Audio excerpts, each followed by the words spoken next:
ನಾನು ಬಾಲನ್. ನನ್ನ ವೃತ್ತಿ ವಕೀಲ ಕೆಲಸ. SDPI ಪಾರ್ಟಿಯನ್ನು ನಾನು ಸುಮಾರು ವರ್ಷದಿಂದ ನೋಡ್ತಾ ಇದ್ದೀನಿ. ಇದು 16ನೇ ವರ್ಷ ದೇಶದಲ್ಲಿ ಸೇವೆ ಮಾಡಿದ್ದಾರೆ ಅನ್ನೋದು ಎಲ್ಲರಿಗೂ ಗೊತ್ತಿದೆ. ಸ್ವತಂತ್ರ ಹೋರಾಟ ಕಾಲದಲ್ಲಿ ಈಗ ಶೂದ್ರರು 1,44,000 ಜನ ತ್ಯಾಗ ಮಾಡಿದ್ದಾರೆ. ದಲಿತರು 1,07,000 ಜನ ತ್ಯಾಗ ಮಾಡಿದ್ದಾರೆ. ಅದರಲ್ಲಿ ಮುಸ್ಲಿಮರು 61,000 ಜನ ತ್ಯಾಗಿಗಳಾಗಿದ್ದಾರೆ, ಹುತಾತ್ಮರಾಗಿದ್ದಾರೆ. ಅಂದ್ರೆ ಸಂಘಿಗಳು ಎಷ್ಟು ಜನ ಅಂದು ಲೆಕ್ಕ ಮಾಡಿದ್ರೆ ಸಂಘಿಗಳಲ್ಲಿ 0, ಹುತಾತ್ಮರೇ ಅಲ್ಲ, ತ್ಯಾಗಿಗಳು ಅಲ್ಲ ಅನ್ನೋದು ವಿಷಯ ಗೊತ್ತಿದೆ. ಈ ದೇಶದ ಅಲ್ಪಸಂಖ್ಯಾತರವರು ಈ ದೇಶದವರೇ, ಅವ್ರಿಗೆ ಎಲ್ಲ ಹಕ್ಕು ಸಂವಿಧಾನದಲ್ಲಿದೆ.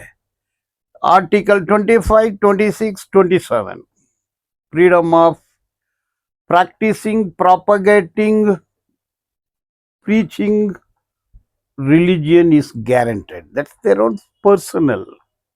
ಅದೇ ರೀತಿ article 14, 16 equality before law, equal protection of law. Article 17 untouchability in any form is a criminal offence. ಇದೆಲ್ಲ ಇದೆ.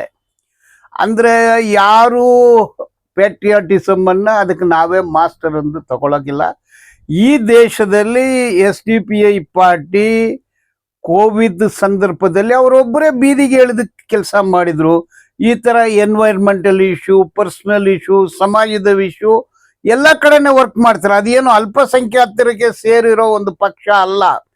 Social Democratic Party of India ಅಂದ್ರೆ any citizen of India, irrespective of caste, creed, religion, can be part of that party provided you accept its ideology. Ideology is equality, democracy, secularism, socialistic society, ಸಮಾನತೆ ಒಂದು ರಾಜಕೀಯ.